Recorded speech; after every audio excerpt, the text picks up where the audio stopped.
मैं हूं आपके साथ गीत उदय सैनी और आप देख रहे हैं मेरे साथ world in focus.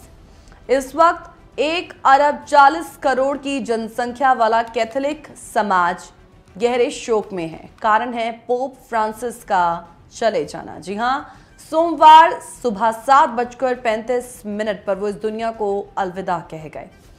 Pope Francis को 14 फरवरी को ही अस्पताल में भर्ती करवाया गया था, लेकिन उनकी हालत में सुधार नहीं हुआ। पोप फ्रांसिस जेसुइट ऑर्डर से पहले पोप थे। 8वीं शताब्दी के बाद से यूरोप के बाहर से पहले पोप।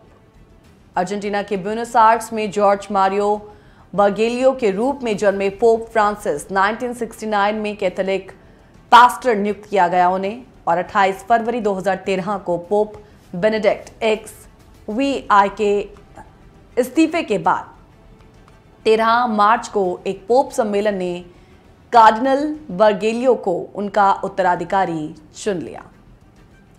उन्होंने सेंट फ्रांसिस ऑफ असीसी के सम्मान में फ्रांसिस को अपना पोप नाम चुना। अब आधिकारिक शोक की 14 दिन की अवधि होने वाली है, जिसके बाद कार्डिनल मसीह के नए विकार का चुनाव करने के लिए सम्मेलन में जाया जाएगा।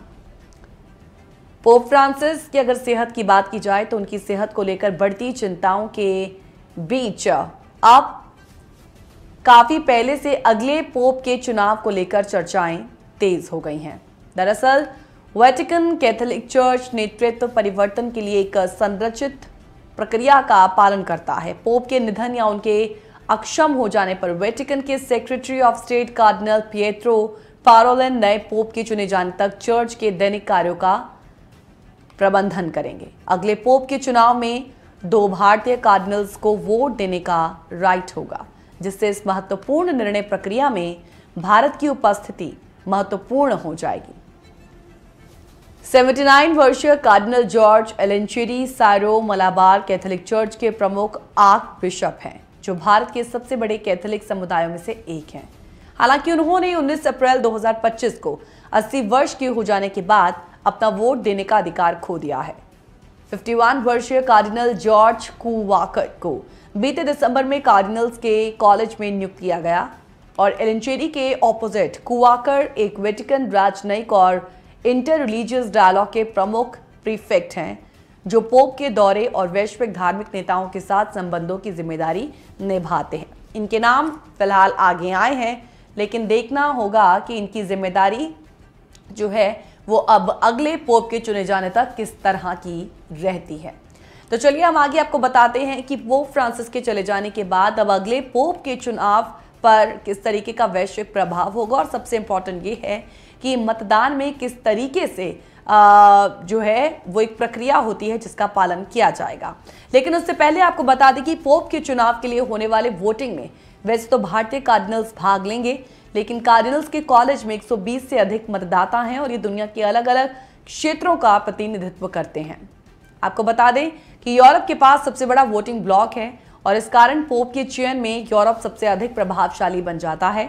हालांकि लैटिन अमेरिका और अफ्रीका के देश अधिक प्रतिनिधित्व की मांग करते रहे हैं, और उनका ये तर्क है कि इन क्षेत्रों में कैथोलिक धर्म सबसे तेजी से बढ़ रहा है। जहां तक एशिया की बात है तो गैर पश्चिमी समाजों में ईसाई धर्म का विस्तार हो रहा है। ऐसे में एक ऐसे नेता को तलाशना होगा जो वैश्विक धार्मिक विविधता को समझता हो। साल 2013 में चुने गए पोप फ्रांसिस खुद लैटिन अमेरिका से चुने गए पहले पोप थे। पोप का चुनाव एक बड़ी प्रक्रिया के जरिए होता है। इसके लिए सबसे पहले कार्डिनल्स की सभा होगी। पोप के निधन हो जाने के बाद 80 वर्ष से कम उम्र के सभी कार्डिनल्स वेटिकन सिटी में इकट्ठा होंगे। वो चुनाव प्रक्रिया शुरू करते हैं, और इसके बाद एकांत और गोपनीयता की शपथ होती है। मतदाता सिस्टीन चैपल में प्रवेश करते हैं, गोपनीयता की शपथ लेते हैं और बाहरी संचार से पूरी तरह कट जाते हैं। तीसरे चरण में प्रत्येक कार्डिनल अपने पसंदीदा पोप के नाम को एक पेपर बैलेट पर लिखते हैं। जीतने के लिए एक उम्मीदवार को 2/3 बहुमत प्राप्त करना होता है, और चौथे चरण में मतदान के प्रत्येक दौरे के बाद बैलेट जलाए जाते हैं। काले धुएं का मतलब होता है कोई निर्णय नहीं हुआ, जबकि सफेद धुआं संकेत देता है कि एक नया पोप चुन लिया गया है। 5वें चरण में क्या होता है? नए पोप के नाम की घोषणा हो जाती है। एक वरिष्ठ कार्डिनल सेंट पीटर बेसिलिका की बालकनी पर आकर हाबेमुस पापम इसका मतलब है हमारे पास एक पोप है, इसकी अनाउंसमेंट करता है। तो नए पोप के चयन की ये होती है प्रक्रिया। पोप फ्रांसिस का चले जाना अब कैथोलिक समाज में एक बहुत बड़ा शोक दे गया है। अगर हम पोप फ्रांसिस के अपने आखिरी संदेश की बात करें तो उन्होंने अपने आखिरी संदेश में जरूरतमंदों की मदद करने, भूखों को खाना देने और विकास को बढ़ावा देने वाली पहलों को प्रोत्साहित करने की अपील की थी। ईस्टर पर जारी अपने संदेश में उन्होंने लिखा कि मैं हमारी दुनिया में राजनीतिक जिम्मेदारी के पदों पर बैठे सभी लोगों से अपील करता हूं कि वो डर के आगे न झुके। डर दूसरों से अलगाव की ओर ले जाता है। सभी जरूरतमंदों की मदद करने, भूख से लड़ने और विकास को बढ़ावा देने वाली पहलों को प्रोत्साहित करने के लिए उपलब्ध संसाधनों का उपयोग करें। ये शांति के हथियार हैं, हथियार जो मौत के बीज बोने के बजाय भविष्य का निर्माण करते हैं। मानवता का सिद्धांत हमारे दैनिक कार्यों की पहचान बनने से कभी ना चूके।